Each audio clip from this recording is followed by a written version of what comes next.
Oui, allô?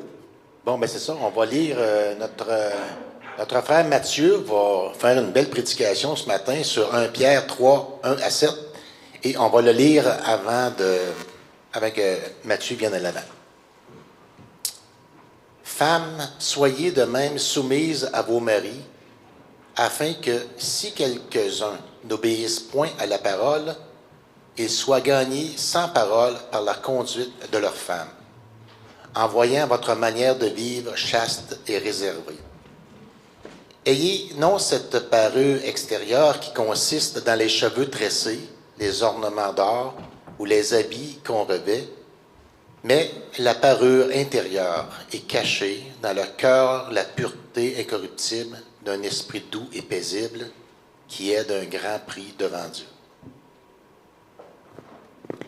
Ainsi se paraient autrefois les saintes femmes qui espéraient en Dieu, soumises à leur mari, comme Sarah, qui obéissait à Abraham et l'appelait son Seigneur.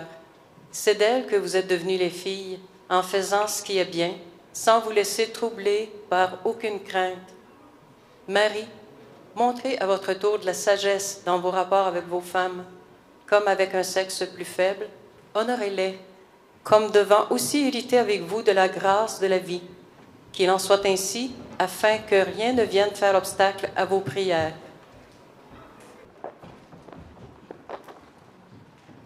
Tiens, alors bonjour, bon matin. J'espère que vous allez bien. Comme vous voyez, ce matin, on reprend notre série dans la première épître de Pierre. Donc, je vous encourage à prendre votre Bible, tourner au chapitre 3. On a lu ensemble le texte qui va être couvert dans la prédication. Et peut-être que vous avez un petit pincement quand vous avez entendu la lecture d'un verset ou deux, peut-être plus particulier. On aborde évidemment un sujet qui est très sensible dans notre société, je dirais même scandaleux à bien des égards. Juste le fait d'entendre ça peut-être vous rend mal à l'aise, vous dites « je ne peux pas croire qu'il va en parler », ou pire encore, je ne peux pas croire que c'est écrit dans la Bible, ça, cette affaire-là. Et oui, c'est le cas. Parce qu'en général, notre société rejette l'idée de mariage, et même beaucoup plus. Et ça accroche dans notre culture. Parce que comme je disais, le mariage est souvent vu comme archaïque, comme démodé, comme limitant, comme négatif. Je ne pense pas que notre société ait une vue positive du mariage. Il y a encore des mariages qui se font, mais beaucoup moins qu'avant, évidemment. Mais non seulement ça, mais le rôle même de l'homme et de la femme sont rejetés. Ce n'est pas vu du tout comme quelque chose de pertinent. Et pire encore, même la notion d'homme et de femme sont remises en question dans notre société aujourd'hui. Fait qu'on part de très très loin alors qu'on veut aborder le rôle de l'homme et de la femme dans le contexte du mariage. Il y a plusieurs étapes qui ont déjà été brûlées par rapport à nos contemporains. Mais en même temps, si on est honnête, ce n'est pas juste nos contemporains qui ont de la misère avec ce sujet-là. Ce serait facile de lancer la roche puis de dire « et que vous n'êtes pas fin ». Mais en réalité, c'est un petit peu plus complexe que ça. Je pense que c'est de plus en plus remis en question, ignoré même dans les églises en Occident. Fait qu'avant de tirer la roche à l'extérieur, prenons le temps de nous regarder nous-mêmes. J'ai l'impression souvent qu'on ne se réalise pas à quel point est-ce qu'on est beaucoup plus influencé par les valeurs ambiantes qu'on le réalise et qu'on est prêt à le reconnaître. Donc, je vous propose que déjà, d'entrée de jeu, on crève l'abcès et j'aimerais dire que ça serait complètement hypocrite et exagéré de dire que nous, notre vision du monde dépend uniquement des Écritures. Tout est fondé uniquement sur la révélation de Dieu. Ça serait franchement faux de le dire, même si on y aspire. Mais la réalité, c'est qu'on a encore bien des angles morts qui ont besoin d'être réajustés par la pensée de Dieu. Que ce soit pour nous-mêmes, les propres convictions qu'on aurait, les propres préférences qu'on aurait, ou comme je disais, l'influence qu'on reçoit généralement, parce qu'on grandit dans une culture, dans une société, avec certaines valeurs, avec certaines choses qui sont vues comme bonnes et d'autres comme négatives. Et certaines sont reconnues et approuvées par la Bible, et c'est correct, puis d'autres sont décriées ou pointées du doigt par les Écritures. Fait qu'on a notre part de discernement à voir.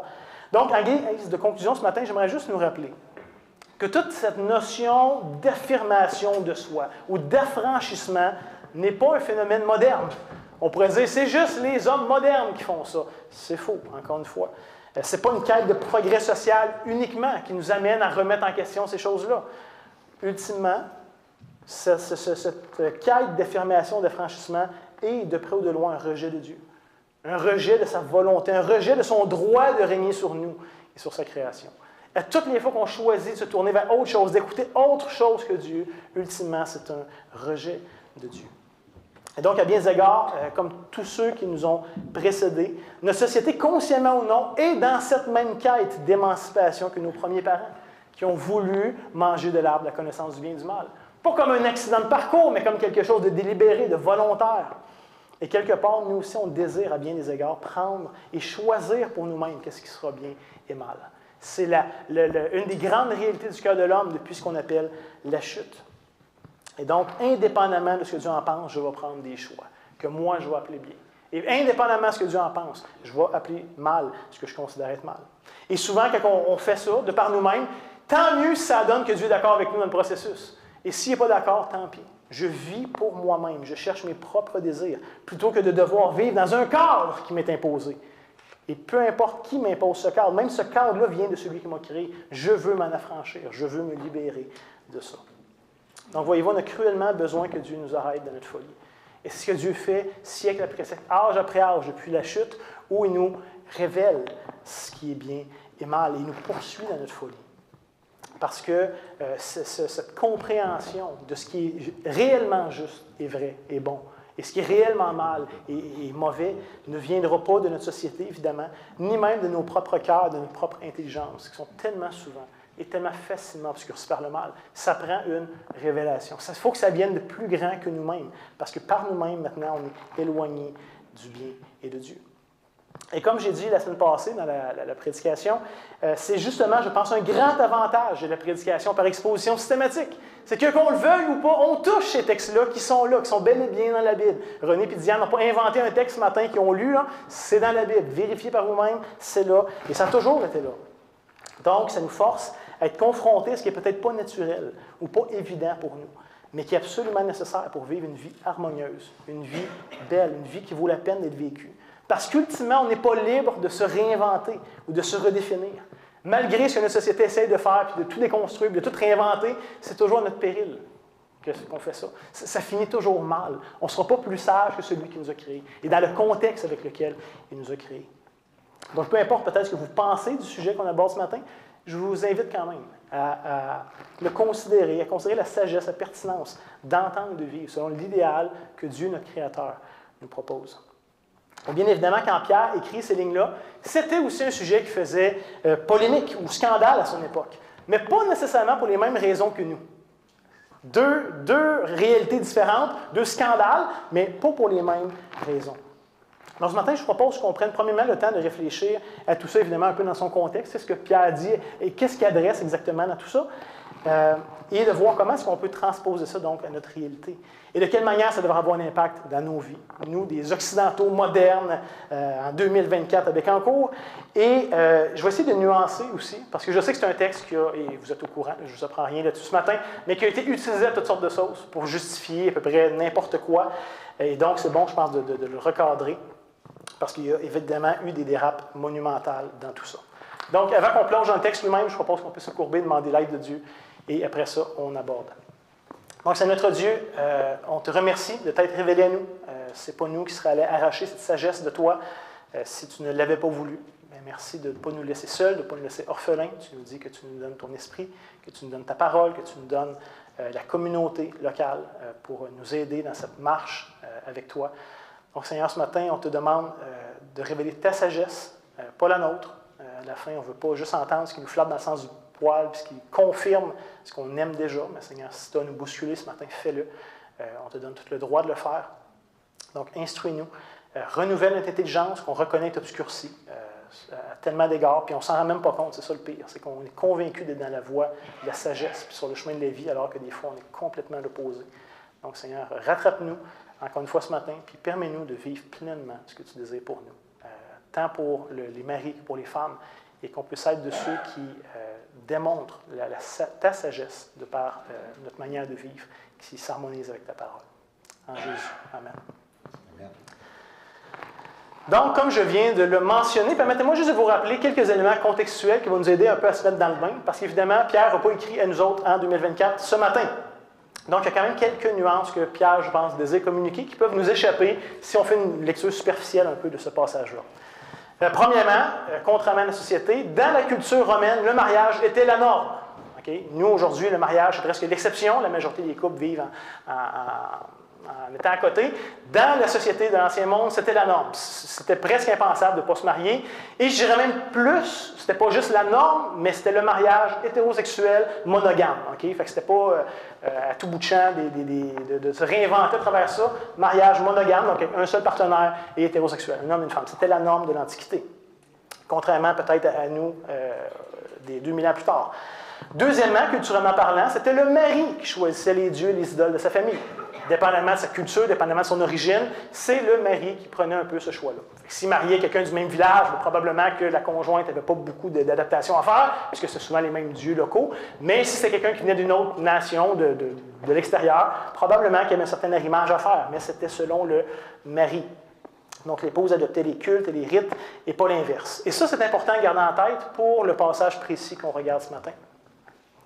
Mais vous comprendrez que dans le cas du christianisme, bien précisément, qui se répandait de plus en plus dans l'Empire romain, ça venait créer quand même plusieurs problèmes. D'essayer d'appliquer cette norme sociale-là de l'époque dans un contexte où les gens se donnaient à Christ.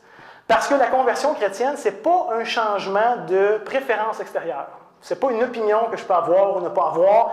Ce n'est pas juste une manière de faire qui est externe à moi, mais ça parle ici de quelque chose de profondément bouleversant.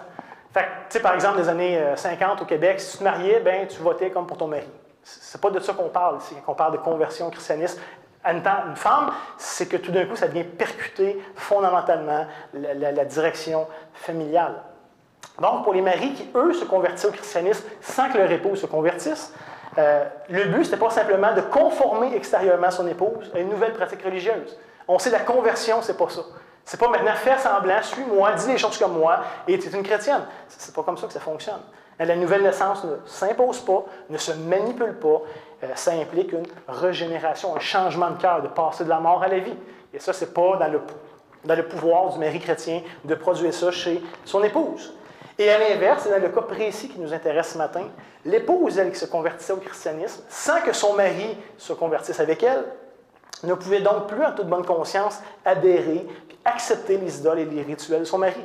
Ça venait faire un clash majeur dans ce qu'ils ont connu ensemble comme couple. Imaginez un instant les conflits que ça pouvait générer. Que tu te maries, ça va bien pendant, je ne sais pas moi, plusieurs années. Et là, finalement, ta femme prend une très mauvaise décision de se convertir à une religion un peu mal vue, un peu renégate au 1er siècle. Et là, en plus, elle ne suit plus là, toutes les normes. Tout ce qui est établi dans la maison, maintenant, elle remet tout ça en question. Ça devait faire un moyen conflit. Et l'apôtre Paul, d'ailleurs, traite de cette problématique-là un petit peu plus en détail, ou avec un angle un peu différent, à 1 Corinthiens 7. Fait que si jamais vous voulez, cette semaine, réfléchir quelque chose de parallèle, je vous invite à vous référer à 1 Corinthiens chapitre 7. Mais sinon, troisièmement, pour les lecteurs de Pierre, l'idée de soumission. Tu sais, pour nous, on lit ça, puis on est mal à l'aise, on ne sait pas trop quoi faire.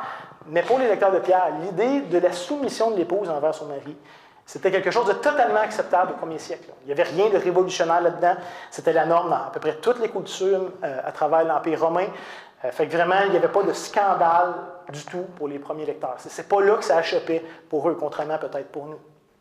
Mais à cause de la transformation radicale que produit l'Évangile dans la vie d'un individu qui se donne à Christ, là, soudainement, ça devenait quelque chose de très difficile. À cause de cette exclusivité de ceux et celles qui professent Christ. Là, soudainement, c'était impossible pour une épouse nouvellement convertie de faire ce que son mari, ou ce que la société, de manière générale, attendait d'elle. C'était plus possible. Parce que maintenant, en toute bonne conscience, elle ne pouvait plus accepter les choix, les orientations religieuses, c'est-à-dire de son mari. C'était un non-sens pour elle. Maintenant, c'est tout Christ ou plus rien. Tu ne pouvais pas choisir, moi, je continue à suivre Christ tout en continuant un paquet de cultes d'idoles. C'était juste pas réconciliable. Et donc, imaginez la problématique de ces épouses qui étaient dans ces dynamiques-là. Et évidemment, vous comprendrez aussi que d'une manière plus générale, ça créait des réactions très fortes contre les chrétiens de la part de la société. Parce qu'encore une fois, les pauvres chrétiens, à cause de l'Évangile, remettaient en question les normes sociales, les manières de faire de l'époque. Pas qu'ils voulaient faire le mal, pas qu'ils voulaient provoquer leur prochain et la société, mais il y a des choses avec lesquelles ils ne pouvaient simplement pas être à l'aise. Donc, ça contribuait encore une fois à ce fameux climat d'hostilité que Pierre adresse dans son épître, d'hostilité générale de plus en plus grande envers les disciples de Christ, à cause de cette exclusivité, de cette allégeance première à Christ. Et normalement, les chrétiens essayaient d'être les meilleures personnes possibles dans la société, en autant que c'était possible pour eux de le faire. Donc, c'est dans ce contexte-là que l'apôtre Pierre désire donner ici les exhortations sur comment est-ce que les chrétiens devraient vivre et interagir dans cette dynamique maritale bien particulière. Et comme je disais, en particulier pour les épouses, à cause de la réalité culturelle, où est-ce qu'elles vivaient beaucoup de pression de la part de leur mari, de la société, et probablement beaucoup de mépris à travers ça. Fait qu'avec ça en tête, on lit là, les premiers versets de notre passage, 1 Pierre, chapitre 3, les versets 1 et 2. Ça se peut-tu ça que ça accroche? Excusez, c'est mieux? OK. Donc, 1 Pierre 3, 1 et 2.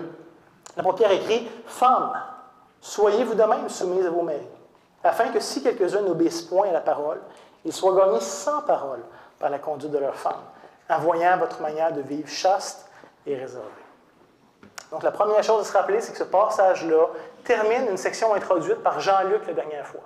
Juste pour vous remettre en contexte, là, ça faisait référence, dans la péricope plus large, à la soumission que les chrétiens devaient avoir envers les différentes personnes, okay, dépendamment des réalités. Donc, des citoyens envers les autorités civiles, des esclaves envers leurs maîtres. Et Pierre ici donne cette troisième catégorie-là que Jean-Luc avait brièvement touchée, puis qu'on va aborder ce matin, mais d'une femme envers son mari. C'est pour ça que Pierre commence sa section « Femmes, soyez de même ». De même faisait référence à quoi? Aux citoyens envers les autorités civiles et des esclaves envers leurs maîtres. Donc, femmes, soyez aussi soumises envers vos maris. Mais avant qu'il y en ait qui se brisent les dents ou leur plombage à force de grincer les dents avec cette idée-là, laissez-moi quand même rappeler qu'on n'est pas appelé à une soumission aveugle et irréfléchie et à n'importe quel prix. C'est très clair, on est tous d'accord avec ça, il n'y a pas de nouveauté, mais c'est important de le dire. Il y a définitivement des éléments et des contextes où les chrétiens ne peuvent pas se soumettre. Parce que, comme je le disais, notre allégeance est premièrement exclusivement à Christ, qui nous demande de se soumettre aux autorités, ou à notre mari, ou les serviteurs nous soumettent aux maîtres. Même les maîtres avec des caractères difficiles, Pierre dit. Christ nous demande de le faire, mais pas d'une manière aveugle et absolue. Mais de l'autre côté, j'ai souvent aussi l'impression qu'on oublie que le concept même de soumission implique quelque chose de bien précis, c'est-à-dire d'agir et de vivre dans un contexte où je ne suis pas pleinement d'accord. Le concept même de soumission sous-entend agir dans un concept avec lequel je ne suis pas d'accord. En vrai, c'est techniquement impossible de démontrer, d'exprimer la soumission, à moins d'être dans une situation où je dois faire quelque chose que je n'aurais pas fait naturellement. Si c'était juste moi qui avais eu à prendre la décision. C'est ce que la soumission implique. La définition biblique de la soumission implique que, dans certains moments, je ne serais pas d'accord, c'est pas ça que j'aurais voulu faire, mais par respect ou par soumission, je vais me plier.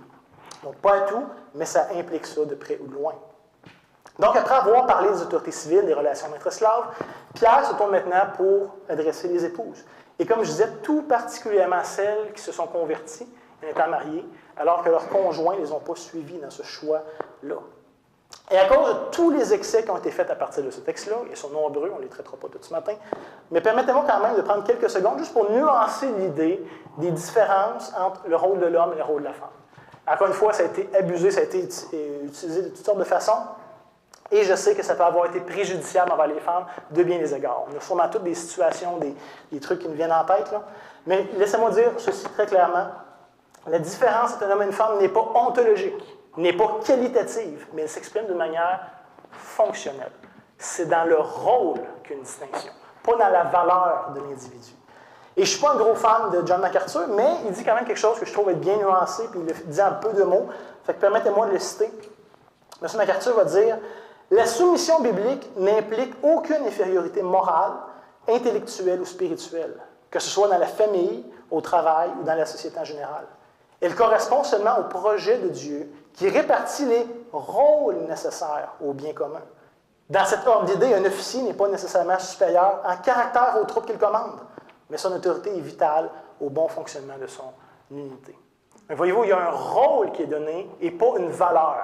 Un peu peut-être, on pourrait dire, faire un parallèle avec les membres et les anciens de l'Église. Les membres sont appelés à se soumettre aux anciens. Pas parce que les anciens sont meilleurs ou plus saints ou infaillibles ou je ne sais pas quoi. C'est pas comme si les anciens avaient une qualité particulière. C'est juste que Dieu donne de l'autorité à certains. Il demande aux autres de se rallier, de se joindre. Encore une fois, pas naïvement, aveuglément, mais il y a quand même ce concept-là de rôle qui est donné. Donc, ne voyons pas, frères et sœurs, la soumission biblique comme quelque chose de dégradant en soi. Okay, ça ne touche à rien à la valeur, à la dignité, à la préciosité ou à l'utilité d'un individu. Il n'y a rien de ça qui est inclus dans le concept de soumission biblique. Ça fait seulement partie de l'ordre créationnel que Dieu donne et que ça permet une cohésion, une stabilité, une complémentarité. En vrai, c'est pour l'aspect fonctionnel que ces rôles-là sont très importants. Et à l'inverse, vous le savez comme moi, mais quand tout le monde fait ce qu'il veut, ben, ça crée du chaos et de l'anarchie. Et un contexte souvent très défavorable pour l'épanouissement humain, pour la stabilité sociale. C'est d'avoir des gens qui on doit rendre des comptes et qui donnent certains paramètres que tout le monde, ensemble, on accepte de se soumettre, crée un climat propice, crée un certain climat de paix. Pas parfait, mais quand même fonctionnel. Mais quand on parle de ce sujet-là, il faut quand même jamais oublier que Dieu va toujours demander des comptes à ceux ou celles qui placent dans des positions d'autorité. À Jésus lui-même, et c'est un concept qu'on voit à travers les Écritures, mais Dieu va demander plus à ceux à qui il a plus donné. Il va demander moins à ceux à qui il a moins donné. Donc, il y a ces attentes ici que Dieu va avoir particulièrement envers ceux qu'il aura placés dans des positions d'autorité. Donc, de la même manière que la soumission n'est pas absolue, de la même manière, l'autorité n'est pas absolue. De la même manière qu'on n'est pas appelé à se soumettre à tout et n'importe quoi, de la même manière, les autorités que Dieu donne à certains hommes, certaines institutions, ne sont pas absolues non plus. Personne ne peut usurper l'autorité qui revient à Dieu seul. Donc, il n'y a pas une soumission absolue, il n'y a pas non plus un pouvoir absolu autre que Dieu. Sinon, l'autre nuance très importante que j'aimerais apporter, c'est que l'exhortation de Pierre limite la soumission de l'épouse uniquement à son mari. C'est important, ça aussi. Et pas à tous les hommes de manière générale. De la même manière que l'esclave, que Pierre adresse avant, n'est pas appelé à se soumettre à tous les maîtres ou à tous les hommes libres de l'époque, mais uniquement à se soumettre à son maître, à lui. Okay? Donc, ça vient restreindre la portée de ce concept-là. Et gardons en tête que Pierre aborde ici une dynamique qui se vit dans le cadre du mariage, où chacun est appelé à incarner le rôle que Dieu lui donne, que ce soit comme femme, que ce soit comme homme. Et donc, c'est dans un contexte exclusif que ça se vit. Et ça vient, je pense, rétablir plusieurs aberrations qu'on a déjà vues ou qu'on a déjà entendues à travers l'histoire. Mais malgré que le concept de soumission, dans le contexte du mariage, soit très clair et très cohérent, là, Pierre n'invente rien de nouveau. Le Nouveau Testament en parle quand même passablement, et on voit les mêmes principes dans l'Ancien Testament. On voit ici une expression toute particulière que Pierre va donner. Comme je disais tantôt, c'est dans le cas où une femme ou un mari qui n'est pas chrétien. Donc, elle se convertit dans un état de mariage sans que le mari suive. C'est ce que Pierre va dire. Afin que si quelques-uns, parlant des maris, n'obéissent point à la parole, ils soient gagnés sans parole. Ici, Pierre, quand il demande aux épouses de se soumettre à ses maris incroyants, il n'est pas en train de leur dire, bien, soumets-toi. S'il te demande de servir tel Dieu, sers-le avec lui. Très clairement, Pierre a dit exactement l'inverse. Il a dit à 1 Pierre, ou il va dire plutôt, on va le voir dans 2-3 semaines, mais 1 Pierre 4, versets 3 et 4, le même apôtre, dans la même lettre, va dire, c'est assez, en effet, d'avoir, dans le temps passé, accompli la volonté des païens, en marchant dans la dissolution, dans les convoitises, dans l'ivrognerie, dans les excès du manger et du boire et dans les idolâtries criminelles. Il dit, ça, c'est ce que vous étiez avant. Hein? Et aussi, trouve-t-il étrange que vous ne vous précipitiez pas avec eux dans le même débordement de débauche, et ils vous calomnient. Donc, quand Pierre, ici, parle à la femme de se soumettre à son mari, il n'est pas en train de dire « ben adore ses dieux, c'est comme ça que la société marche, donc suis le moule, puis soumets-toi à lui. » Non, très clairement, ce n'est pas ce que Pierre dit. Mais dans le contexte du mariage, donc, à quoi est-ce qu'il fait référence? Qu'est-ce qu'il est en train d'exhorter? C'est ça là à faire. Ça nous parle aussi d'être prête de ne pas toujours contester ou d'harceler ou de critiquer les choix et les orientations de son mari. De vivre un rôle de soumission sans toujours remettre en question puis devenir agressante dans le processus. Et ce matin, je vais être particulièrement sensible à cette situation-là parce que je sais que c'est le cas, la réalité de certains parmi nous. Et essentiellement, ce que Pierre propose, c'est que ce soit votre conduite, qui soit un témoignage de la véracité, de la puissance et de la réalité de l'Évangile. Que votre conjoint non-croyant puisse voir les différences drastiques d'une vie transformée. Et que ce soit ça qui l'amène à considérer la vérité ou la réalité de la foi. Et non pas un argumentaire sans fin.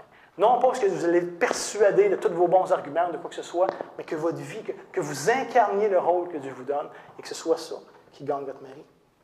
Comme je l'ai dit de toute façon tantôt, mais la nouvelle naissance ne se manipule pas. Ça ne se contraint pas. Tu ne peux pas forcer quelqu'un à croire.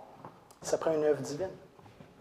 Concrètement, Pierre dit que si votre mari ne veut pas entendre parler de Christ, et bien que Christ soit vu et entendu par vos agissements dans votre vie de tous les jours. L'exhortation de Pierre, c'est vivez, manifestez une vie cohérente avec les enseignements de Christ. Faites-lui confiance que ça va être, qu'il va savoir tirer son épingle du jeu au bon moment. Par contre, je vous rappelle que cette exhortation-là, encore une fois, est uniquement vraie dans le contexte de l'intimité du mariage, de la dynamique des rôles que Dieu confie à l'époux et à l'épouse. Parce que dans tous les autres cas, sans exception, on a besoin d'entendre la proclamation, la prédication de l'Évangile. Pierre n'est pas en train de dire ici, arrêtez de parler de l'Évangile, faites juste vivre, faites juste incarner l'Évangile, ça va être suffisant. C'est faux. Pierre va dire, on l'a déjà vu, mais 1 Pierre 1,23, il dit, puisque vous avez été régénérés, que vous êtes convertis, non par une semence corruptible, mais par une semence incorruptible. Et c'est quoi cette semence? La parole vivante et permanente de Dieu. Donc, c'est l'Évangile qui a cette puissance de transformer, qui est la puissance de Dieu dans la vie de celui qui croit. On va voir la semaine prochaine dans Pierre 3,15. L'apôtre Pierre va dire, mais sanctifiez dans vos cœurs Christ le Seigneur, étant toujours prêt à vous défendre, à annoncer, à parler. Il faut que l'Évangile soit entendu. Vous connaissez ce texte bien connu, Romains 10, 17. Ainsi, la foi vient de ce qu'on entend. De ce qu'on entend vient de la parole de Christ. Et l'argumentaire de Paul, juste avant, si on prenait le temps de lire les versets, c'est « Mais comment est-ce qu'ils vont croire s'ils n'ont pas entendu? Et comment est-ce qu'ils vont entendre s'il n'y a pas personne qui prêche et qui annonce l'Évangile? » Fait que, très clairement, l'Évangile a besoin d'être annoncé, entendu, reçu avec foi, douceur, humilité pour produire la conversion. Il n'y a pas d'ambiguïté là-dessus. Mais pour en revenir à la réalité d'une épouse mariée à un non-chrétien, certainement, est-ce qu'elle, dans la mesure du possible, elle est aussi encouragée à partager l'Évangile avec son conjoint, mais devant un refus, n'est pas appelée à critiquer ou à harceler son mari et en faire un cheval de bataille tout le temps. Elle est appelée à se soumettre. Son rôle va être de respecter son conjoint dans tous les aspects où Dieu lui permet de le faire. Je vous rappelle, ce n'est pas une soumission absolue, aveugle, mais je pense que ça couvre pas mal tous les domaines de la vie à bien des égards. Donc ici, ce que Pierre dit, c'est que c'est par son attitude, par sa conduite, qu'ils vont à la fois amener cette femme à honorer Dieu, le rôle que Dieu lui donne, et qu'elle va avoir un impact sur son mari. Et je pense que c'est quelque chose d'évident, puis normalement, je ne devrais même pas avoir à dire ça, mais mieux vaut être plus clair que moi, en général. Comme je dis, on ne parle pas d'une soumission aveugle ou sans discernement, on est clair là-dessus. Mais la soumission n'implique pas non plus de se placer dans des situations dangereuses où ta santé, ta sécurité ou ton intégrité est mise à risque. On ne parle pas ici d'endurer des traitements abusifs ou des traitements malsains, de maltraitance, par exemple. Le mari n'a pas un pouvoir absolu sur sa femme. Il y a des règles civiles, il y a des lois civiles qui encadrent ça, qui protègent ça. Comme c'était le cas d'ailleurs au 1er siècle. Les Romains avaient déjà un code juridique très clair. Mais ceci étant dit, sans tomber dans les excès de maltraitance qui ne devraient jamais être supportés ou encouragés ou subis d'aucune manière que ce soit, c'est quand même possible. Et Pierre, je pense, comprend cette réalité-là, cette possibilité-là. C'est possible que la femme subisse des moqueries, subisse du mépris, subisse du discrédit uniquement pour sa foi. Uniquement parce qu'elle choisit de suivre Christ fidèlement alors que son mari aimerait que ce soit autrement. Et dans ce cas-là, on ne parle pas de cas de maltraitance, mais de cas simplement d'opposition due à sa foi. Je pense que Pierre adresse cela, ce que Jean-Luc a couvert la dernière fois, et c'est vrai pour les citoyens envers les autorités civiles, c'est vrai pour les esclaves envers les maîtres, et c'est vrai aussi pour les épouses envers les maris incroyants. Pierre écrivait justement dans cette section qui nous concerne ce matin, 1 Pierre, chapitre 2, versets 19 et 24, « Car c'est une grâce de supporter des afflictions par motif de conscience envers Dieu, quand on souffre injustement. » Pas quand on l'a cherché, pas quand on a créé cette division-là, mais quand on fait juste chercher la paix, mais que ça amène le conflit quand même. En effet, quelle gloire y a-t-il de supporter de mauvais traitements pour avoir commis des fautes? Mais si vous supportez la souffrance lorsque vous faites le bien, c'est une grâce devant Dieu. C'est à cela que vous avez été appelés. Parce que Christ aussi a souffert pour vous. Vous laissez un exemple afin que vous suiviez ses traces. Lui qui n'a point commis de péché, dans la bouche duquel ne s'est point trouvé de fraude. Ce n'était pas de sa faute. Il a souffert injustement. C'est ce que Pierre est en train de nous dire ici. Lui qui injuriait ne rendait point d'injure, maltraité ne faisait point de menace, mais s'en remettait à celui qui juge justement. Il a porté lui-même nos péchés en son corps sur le bois, afin que, morts au péché, nous vivions pour la justice. Lui, parmi les meurtrisseurs duquel vous avez été guéris. Donc ici, il y a quand même un encouragement explicite dans ce contexte de soumission dans différents domaines, là, mais il y a un encouragement explicite à être prêt à souffrir chrétiennement, uniquement parce qu'on appartient à Christ. Pas parce qu'on a fait le mal, pas parce qu'on a cherché le conflit, mais simplement parce qu'on choisit d'avoir une allégeance exclusive à Christ. Et Pierre nous rappelle, Jésus lui-même est ce modèle-là. Il n'y a rien qui peut lui être reproché comme tel, mais pourtant il a subi les persécutions, les foudres de ses contemporains. Donc, pour résumer un peu cette section-là, je me permets peut-être simplement de donner un mot d'espoir à celles qui, parmi vous, pourraient être dans cette dynamique-là, en vous citant l'exemple qu'Augustin rapporte de sa propre mère, qui s'appelait Monique. Et je trouve ça intéressant qu'Augustin, qui se convertit plus tard dans sa vie, avec le recul, réalise que l'attitude de sa mère a joué un rôle déterminant dans la conversion de son père vers la fin de sa vie. Écoutez comment est-ce que cette fameuse Monique a su bien incarner l'enseignement de l'apôtre Pierre et quel impact ça a eu à la fois sur la vie de son mari, mais aussi sur la vie de son fils, qui l'a regardé pendant des années. Augustin écrit dans ses confessions, dès qu'elle, en parlant de sa mère, fut en âge de se marier, on la donna à un homme qu'elle servit comme son maître. Elle s'efforça de le gagner à vous, en faisant connaître à vous faisant connaître par lui, par sa conduite, grâce à quoi vous la faisiez belle, objet pour son époux d'amour déférent et d'admiration. Elle supporta ses infidélités avec tant de patience que jamais elle n'eut de brouille avec lui sur ce point. Elle attendait que votre miséricorde s'étendît sur lui pour l'amener à la lumière par la foi en vous. Et là j'avance cette citation, j'amène à la fin. Elle dit, elle finit même, dans les derniers temps, qu'il vécut ici-bas, par vous gagner son mari. Il n'eut plus à déplorer chez le chrétien ce qu'elle avait supporté chez les fidèles. Parlant ainsi de la transformation qui avait pris place dans la vie de son mari. Ce qu'elle avait souffert ou enduré de l'incroyant, maintenant elle n'avait plus à souffrir de la part de celui qui s'était donné à Christ. Évidemment, il n'y a aucune garantie que ça va toujours arriver comme ça. On célèbre les histoires qui finissent bien, mais vous savez que moi, que ça n'arrive pas toujours. Mais malgré tout, gardons en tête que c'est la manière de vivre sainement. C'est ce que Dieu demande aux sœurs qui sont dans ce contexte-là, de se soumettre à un mari non chrétien. Et ça démontre, je pense, quelque part, la beauté et la puissance de l'Évangile. La confiance, la foi, c'est une expression de foi. Si vous êtes dans cette situation-là ce matin, les Écritures vous encouragent à ne pas négliger la constance et la persévérance de votre rôle. Vous savez comme moi qu'en général, c'est très rarement, suite à un événement précis, une situation, une conversation, que tout va venir bouleverser. C'est vrai envers tous ceux qu'on annonce l'Évangile. Souvent, ça prend un ensemble de réalités, un ensemble d'occasions de partager, etc. C'est souvent sur le cours de mois puis d'années que ça va faire une différence. C'est malheureux, des fois, on aimerait ça que ça se fasse tout de suite, instantanément, mais c'est rarement la réalité. Mais sur une longue période, ça peut faire une différence. Donc, ne sous-estimez pas votre vie, votre foi, votre constance, votre persévérance. Ça peut avoir un effet extraordinairement convaincant et persuasif. Et gardez en tête que vous le vouliez ou non, vous êtes observé. Juste parce que vous vous affichez à Christ, vous avez des regards sur vous. Et votre vie de tous les jours, dans les petites choses, peuvent avoir un impact à la fin. Sinon, on va passer rapidement sur la deuxième section qui, essentiellement, je l'ai résumé, mais avec quelques petites nuances. Là, Pierre va dire, 1 Pierre 3, versets 3 et 4, ici, c'est une exhortation, je vous rappelle, aux femmes dans un contexte de mariage avec un incroyant. Mais plus généralement, je pense que ça s'adresse à toutes les femmes. Et le principe même s'adresse à tous les chrétiens, sans exception. Pierre écrit, « Ayez non cette parure extérieure qui consiste dans des cheveux tressés, des ornements d'or ou des habits qu'on refait, mais la parure intérieure est cachée dans le cœur, la pureté incorruptible, d'un esprit doux et paisible, qui est un grand prix devant Dieu. » Mes sœurs, ou même mes frères, je pense, notre meilleure arme de persuasion, notre meilleure preuve de la puissance transformatrice de l'Évangile se démontre, comme je disais, dans la constance, dans la cohérence des petits gestes de la vie de tous les jours, d'une vie qui cherche à s'harmoniser en toutes choses avec la parole de Dieu. Le texte ne dit pas de ne pas mettre de bijoux, de ne pas avoir certains types de vêtements. Ce n'est pas le point du texte. C'est pas de ne pas mettre d'attention sur le corps physique ou sur quoi que ce soit. C'est pas le point que Pierre veut faire. Des fois, ça a été pris comme premier degré, puis on a manqué la nuance. Là. Mais l'idée, c'est que l'emphase de nos vies ne devrait pas être sur ce qui est extérieur, malgré que c'est tout à fait acceptable de prendre soin de soi. Comme je dis, ce n'est pas le point. Mais c'est que l'emphase de nos vies devrait être sur notre piété personnelle, qui devrait se manifester d'une manière évidente.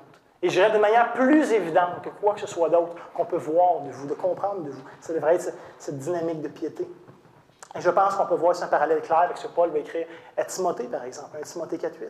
Lorsqu'il va lui dire « Exerce-toi la piété, car l'exercice corporel est utile à peu de choses, tandis que la piété est utile à tout, ayant la promesse de la vie présente et de celle qui est à venir. Ce que Paul dit à Timothée, c'est pas « entraîne-toi pas ». Ça ne sert à rien. Prends pas soin de ton corps. Non. Il est en train de dire « néglige pas, par exemple, ce qui est de plus important ». Tu peux t'entraîner tous les jours, être très en forme. Timothée, c'est quoi? Tu vas être malade puis tu vas mourir un jour pareil. Tu vas tourner la poussière. Tandis que ton âme, par contre, que tu vas avoir entraîné et exercé, elle va être un support toute ta vie jusque dans l'éternité. Néglige pas ce qui est de plus important, ce qui est de plus permanent chez toi au détriment de ce qui est temporaire. Et c'est un peu ça ici que Pierre dit dans ce conseil-là. Donc ça, pour dire qu'encore une fois, ça nous rappelle que notre piété, que notre douceur, que notre soumission n'est pas une fin en soi. On ne se soumet pas pour se soumettre, juste comme si c'était le but. Non. Ultimement, ça exprime notre foi en Dieu. C'est une démonstration d'une manière complète. Ça démontre notre espérance qui est en Dieu. Et que notre manière d'agir dans cette vie fait confiance au Dieu qui agit de manière suprême dans ma vie. D'une manière que je ne peux pas voir, ou pas manipuler, ou pas orchestrer, mais à la fin, je lui fais confiance. Donc, plutôt que de m'opposer à ce que j'aime pas, et tout faire pour essayer de le changer, puis de par moi-même en arriver à mes buts, je m'en remets à Dieu en cherchant à vivre, à incarner sa sagesse et ses instructions. Il y a quelque chose qui exprime la foi dans tout ça. Et croyez-moi, le Seigneur va être honoré par cette démonstration de votre confiance en lui. Dieu aime qu'on le croie, qu'on lui fasse confiance, à lui et à sa parole, que ce qu'il dit est vrai et que ce qu'il nous demande ultimement est bon, même si des fois on peut trouver ça pénible et difficile. Mais ceci étant dit, Pierre, quand il dit ça aux femmes, il sait que ce n'est pas un nouvel enseignement là, qui sort de son chapeau, qui improvise, fait qu'il désire juste rappeler un peu le fondement biblique de son exhortation. Parce que c'est un sujet qui est sensible, que je vous rappelle, ça touche la vie de tous les jours, de peut-être des dizaines, de centaines de croyantes qui étaient dans cette situation au 1er siècle. Et donc, il veut rappeler le fondement de ce qu'il leur dit. Il va écrire à 1 Pierre, chapitre 3, les versets 5 et 6. « Ainsi se paraient autrefois les saintes femmes qui espéraient en Dieu, soumises à leur mari, comme Sarah qui obéissait à Abraham et l'appelait son Seigneur. » Ça, c'était quand même le bon temps. Là. On voit plus ça sur notre Mais c'était d'elle que vous êtes devenues les filles, en faisant ce qui est bien, sans vous laisser troubler par aucune crainte. Qu'est-ce que ça sous-entend ici encore? Cette idée de foi et d'espérance. En faisant ce qui est bien, malgré un contexte qui peut être pénible et difficile, en faisant ce qui est bien, sans vous laisser troubler par aucune crainte. Donc, on fait confiance à Dieu en sa capacité de nous voir et d'agir et d'honorer cette foi. Et je pense relativement vite sur ce point-là, mais Pierre s'est probablement juste ancré bibliquement son exhortation. Il n'est pas en train d'inventer quelque chose, il n'est pas en train de suggérer son opinion, il veut juste rappeler que ça a un précédent biblique. Et peut-être qu'il se doutait que plusieurs allaient trouver ça pénible, l'exhortation qu'il allait donner, de vivre et d'incarner la soumission dans leur contexte, avec un mari incroyant, peut-être un peu méprisant, un peu plate, un peu... Et là, qu'est-ce qu'on fait avec ça? Donc, Pierre désire simplement leur rappeler que c'est le modèle qu'elles ont reçu des femmes de Dieu qui les ont précédées, de d'autres qui ont vécu avant elles. Et donc, elles ont des modèles sur lesquels elles peuvent s'inspirer. Et bien entendu, on l'a dit tantôt, le modèle ultime, c'est Christ. C'est pas comme si Pierre dit « Sarah, vraiment meilleur exemple que Jésus ». Non. Mais je pense peut-être, est-ce que Pierre désire encourager ses épouses à leur donner un modèle féminin, quelqu'un qu'elles peuvent peut-être mieux s'identifier à elle dans des cas peut-être plus précis, et sur qui elles peuvent prendre exemple. Et dans le contexte ici, Pierre va donner l'exemple de Sarah, la femme d'Abraham. Et il va rappeler ce texte bien connu dans Genèse 18.3, où Sarah se réfère à Abraham comme étant son Seigneur. Et là, encore une fois, plusieurs mauvaises manières de comprendre le texte. Dans le grec, le mot que Pierre ici choisit, c'est un mot qui pourrait simplement être traduit par monsieur ou par mon Seigneur. Okay? Fait que ça n'implique pas ici maître dans le sens d'une dynamique maître-esclave ou de dominant-dominé. C'est complètement absent du mot utilisé. Mais c'est simplement une manière respectueuse de parler de quelqu'un qu'on estime, qu'on a du respect, qu'on apprécie. Donc ici, on ne parle pas de mettre son mari sur un piédestal, mais d'avoir un respect intentionnel envers lui. C'est de ça qu'il est question ici. Et par rapport à Sarah, je pense que c'est un bel exemple qui devrait être imité par les femmes qui disent suivre Christ. C'est ce que Pierre nous dit. C'est d'elle que vous êtes devenues les filles, en faisant ce qui est bien. Abraham est le père de la foi, à bien des égards. On s'identifie à Abraham. Bien, mesdames, à bien des égards, Sarah, on pourrait dire la mère de la foi. Et on a à s'identifier, au moins dans ses bons coups, elle aussi. Par la grâce de Dieu, on a reçu des témoignages de plusieurs héros de la foi, de plusieurs héroïnes de la foi. On en a couvert plusieurs cet été. Là. Donc, il y a un encouragement à imiter leur bon coup, à imiter leur fidélité, à imiter leur foi, à imiter leur persévérance. Essentiellement, je pense que c'est ça ici que Pierre veut faire avec ces deux petits versets-là. Et finalement, mesdames, là, c'est le temps de donner un petit coup de coude à votre mari, puisqu'on aborde le contrebalan du passage. On va parler 6 versets adressé aux femmes. Maintenant, il y a un verset bien dense qui s'adresse aux hommes. Fait qu'écoutez bien ce qui suit. 1 Pierre chapitre 3, le verset 7, où Pierre va écrire « Marie, montrez à votre tour de la sagesse dans vos rapports avec vos femmes, comme avec un sexe plus faible. Honorez-les comme devant aussi hériter avec vous de la grâce de la vie. Qu'il en soit ainsi afin que rien ne vienne faire obstacle à vos prières. » C'est important, tout premièrement, de noter qu'il y a une réciprocité dans ce passage. Ce n'est pas juste vrai d'un côté, c'est aussi vrai de l'autre. On dit Marie, montrez à votre tour. Ça fait référence à quoi? Mais les femmes sont appelées à incarner quelque chose. Marie, vous de même, à votre tour, vous êtes appelés à vivre quelque chose. Donc, dans le couple, personne n'est en haut de la pyramide sans avoir à rendre compte à qui que ce soit à Dieu, que ce soit à son partenaire. Évidemment, ici, Pierre adresse les maris chrétiens, comme il s'adressait aux femmes chrétiennes. On pourrait penser que Pierre s'adresse peut-être aux maris non-croyants, après avoir parlé aux femmes chrétiennes, mais ça aurait peu de sens, parce que Pierre n'a aucune autorité à parler à des gens qui ne croient pas. Mais surtout, quand on considère la teneur de ses propos, on saisit très bien que Pierre s'adresse à des maris chrétiens. Et essentiellement, il invite ses maris à avoir de la sagesse. Et dépendamment de vos versions, c'est traduit différemment. La meilleure traduction, la plus littérale, serait d'avoir du discernement, de la considération envers leurs épouses. Ainsi, ça exprime l'idée d'une sensibilité à leur réalité et à leurs besoins. La réalité d'une femme n'est pas la même que celle d'un homme. Les besoins d'une femme ne sont pas tout à fait les mêmes non plus que celles d'un homme. Donc, Pierre demande, ayez de la considération, ayez de la sagesse, ayez du discernement. Considérez, là, plus que ce qui est peut-être évident à première vue. Donc, le mari n'est pas le tyran de la maison qui donne ses ordres et qui se fait servir. Hein, quand on parle de soumission, des fois, on a cette idée-là. Mais comme Christ, le mari est appelé à être le leader-serviteur. On l'a chanté ce matin, Christ qui est le grand roi, mais qui est le roi humble, qui donne sa vie, qui sert son prochain. Donc, le mari est appelé à incarner Christ et il est appelé à être concerné par le bien-être de son épouse. Et d'ailleurs, c'est en prenant compte de la nature de l'épouse. Hein. C'est intéressant, Pierre va dire elles sont un sexe plus faible. Et là, encore une fois, toutes les féministes de ce monde s'insurgent en disant mais voyons donc, on est égal dans toutes choses. Oui et non. Littéralement, si on voulait traduire mot par mot le passage en grec, ça serait que leur épouse est un vase plus fragile. C'est uniquement en considérant que son épouse est un vase plus fragile que le mari peut bien accomplir sa tâche. Encore une fois, ici, c'est important de le rappeler, Pierre ne parle pas d'une différence en termes de valeur, en termes d'importance ou de dignité, mais un simple constat que par sa création, la femme est plus fragile, plus sensible que l'homme, ou du moins de manière générale.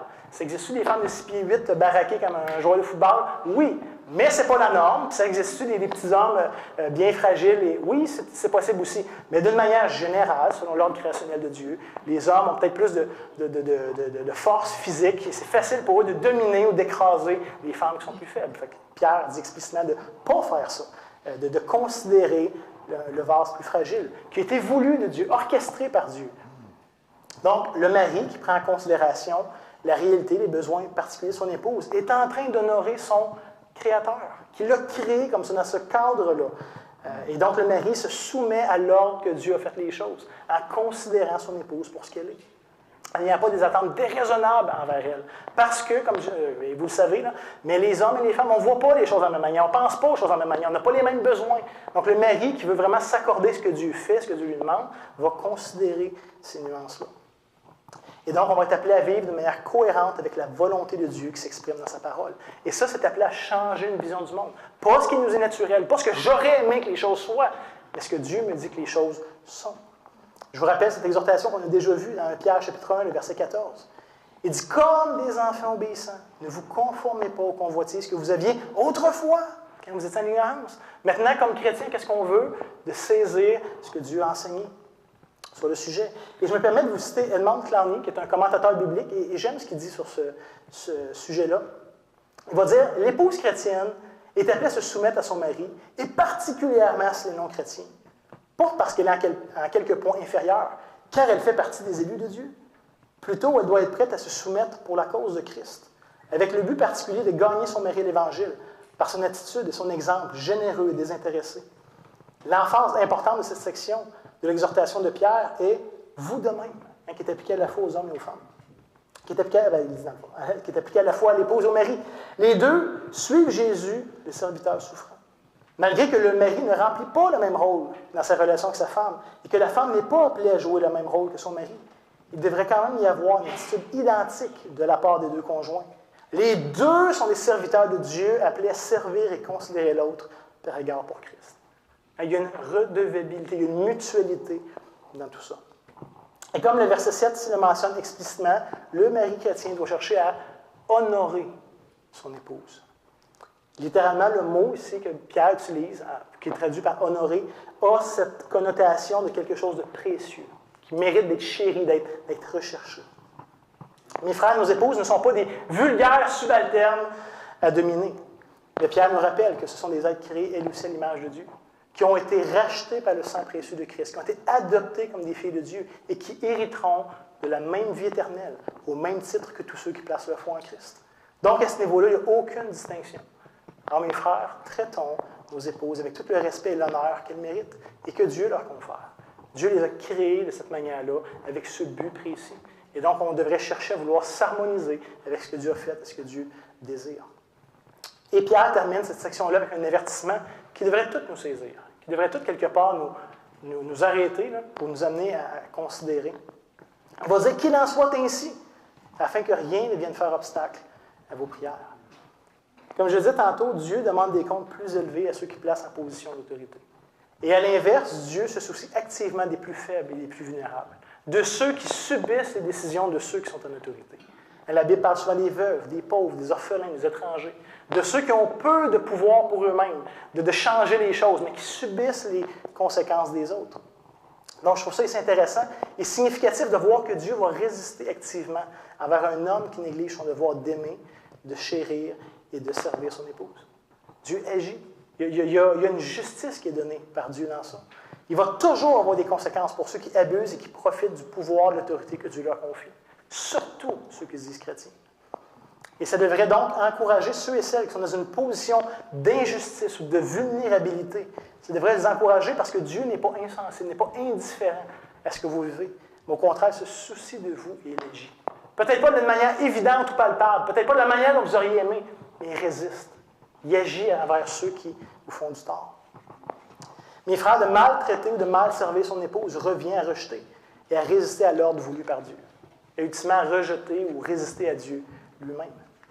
Ça ne veut évidemment pas dire que Dieu ne bénit plus, n'aime plus le mari non chrétien qui s'enorgueillit ou qui pêche, ce n'est pas le point.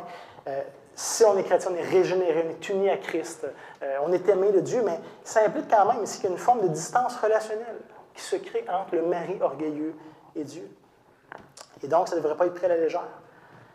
Et mon frère, si tu as l'impression peut-être ce matin que Dieu est lointain, que Dieu est silencieux, que tu es sec, c'est pas que tu fais pas ça, c'est pas que tu ne recherches pas Dieu, mais il y a quelque chose. Et je suis convaincu que, messieurs, vous avez tous déjà vécu une période comme ça dans vos vies. En tout cas, moi je l'ai déjà vécu. Mais c'est peut-être le temps de considérer ta relation avec ton épouse. Et peut-être même, est-ce que tu peux lui demander directement? Ça, c'est un devoir qui fait mal, là, mais demande à ton épouse, est-ce que tu te sens précieuse à mes yeux? Est-ce que tu te sens chérie? Est-ce que tu te sens importante?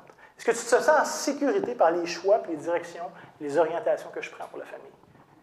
Qu'est-ce que tu penses de ça? Comment tu te sens dans ça? Évidemment, on peut toujours s'améliorer. Personne n'a la prétention de tout faire parfaitement. Il y a toujours des places où on peut mieux faire, c'est évident.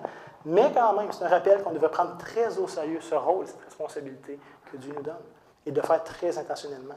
Oui, par amour pour notre femme, parce qu'on veut l'aimer, comme Dieu a aimé son Église, comme Christ a aimé son Église, mais surtout, je dirais, par respect, par honneur envers Dieu, qui nous confie ce rôle, qui nous confie cette autorité, qui nous confie cette responsabilité-là.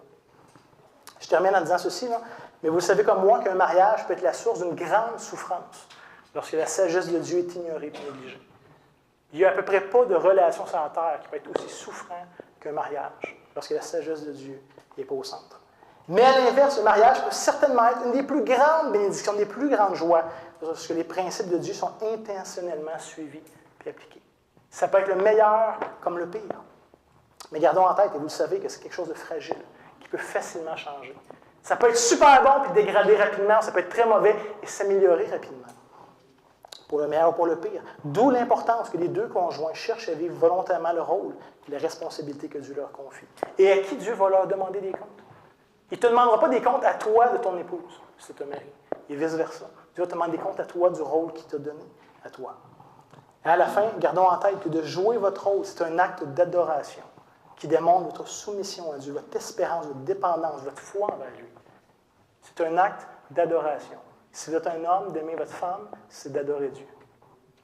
Et à l'inverse, si vous êtes une femme, de respecter, soumettre votre mari, c'est une expression de foi et d'adoration vers Dieu. Donc, le Seigneur nous aide. Il nous vient en aide, qu'on puisse incarner puis démontrer par nos vies la sagesse, la bonté de Dieu, en créant l'homme et la femme différents, mais complémentaires dans les rôles. Donc, ça peut être un témoignage qui puisse honorer Dieu. Dans cette société qui a définitivement perdu ses repères en rapport avec l'homme et la femme, mais que l'Église, que les saints, que les couples chrétiens puissent incarner et démontrer quelque chose de beau, de bon, d'attirant, qui ne sera pas accessible dans ce monde. Donc, si vous voulez bien, on va demander à Dieu justement cette aide. Éternel, encore une fois, ce n'est pas que ta parole n'est pas claire, mais c'est que naturellement dans nos cœurs, il y a toutes sortes de pressions qui nous amènent à prendre toutes sortes de choix, de décisions, puis de compréhension de qui nous sommes, de ce que l'autre est. Et bien souvent, Seigneur, naturellement, ça nous amène loin de ce que tu désires qu'on soit. Mais merci de constamment nous rappeler à l'ordre, de constamment nous inviter à suivre tes voies, à redécouvrir ta beauté, ta sagesse, ta puissance à travers l'Évangile. Notre Dieu, j'aimerais te prier, évidemment, pour tous les couples, pour chacun d'entre nous qui sommes appelés à vivre cette dynamique-là, que ça puisse être unificateur, glorieux, comme tu l'as voulu à l'origine. Et j'aimerais particulièrement te prier pour ceux et celles qui sont dans cette situation d'avoir un conjoint non-croyant. Seigneur, je te prie de leur donner la persévérance, que leur témoignage va porter fruit, que tu vas savoir utiliser leur foi, leur attente en toi pour agir. Et Seigneur, te demande que tu leur fasses cette grâce d'attirer leur partenaire, qu'ils puissent se tourner vers toi complètement, entièrement. Fais cette œuvre, Seigneur. Et qu'en attendant, on puisse apprendre à dépendre de toi. À toi qui nous as trouvés alors qu'on ne cherchait pas, que tu puisses étendre cette même grâce à ces partenaires, à ces conjoints qui ne te connaissent pas encore. Pour la gloire de ton nom, Seigneur Jésus, pour le bien de ton Église et le bien des familles qui la composent. Amen. Comme dirait notre frère Will, on ne veut pas juste vous envoyer, non, on ne veut pas vous laisser partir, on veut vous envoyer, je me trompe tout le temps. Je vous envoie que cette commission tirée de Colossiens, chapitre 3, le verset 17 à 19, où l'apôtre Paul écrit « Et quoi que vous fassiez, en parole ou en œuvre, faites tout au nom du Seigneur Jésus, en rendant par lui des actions de grâce à Dieu le Père. Femmes, soyez soumises à vos maris, comme il convient dans le Seigneur. Maris, aimez vos femmes et ne vous aigrissez pas contre elles. À considérer leur fragilité, considérer leur sensibilité. » Et je vous envoie que cette bénédiction tirée de Galates, chapitre 3, les versets 26 à 29, où Paul écrit « Car vous êtes tous fils de Dieu par la foi en Jésus-Christ. Vous tous qui avez été baptisés en Christ, vous avez revêtu Christ. Il n'y a plus ni juif ni grec, ni esclave ni libre, ni homme ni femme, car vous êtes tous un en Jésus-Christ. » Pas qu'il n'y ait plus de race, qu'il n'y ait plus de genre, qu'il n'y ait plus de distinction secondaire, mais que tout ça est maintenant éclipsé, étant donné qu'on est unis à Christ et qu'on fait partie de cette nouvelle humanité en lui. Verset 29, qui est la bénédiction. « Et si vous êtes à Christ, vous êtes donc de la postérité d'Abraham, héritier selon la promesse. » Quelle assurance extraordinaire! Je vous souhaite de passer une bonne semaine remplie de cette assurance qui vient des Écritures.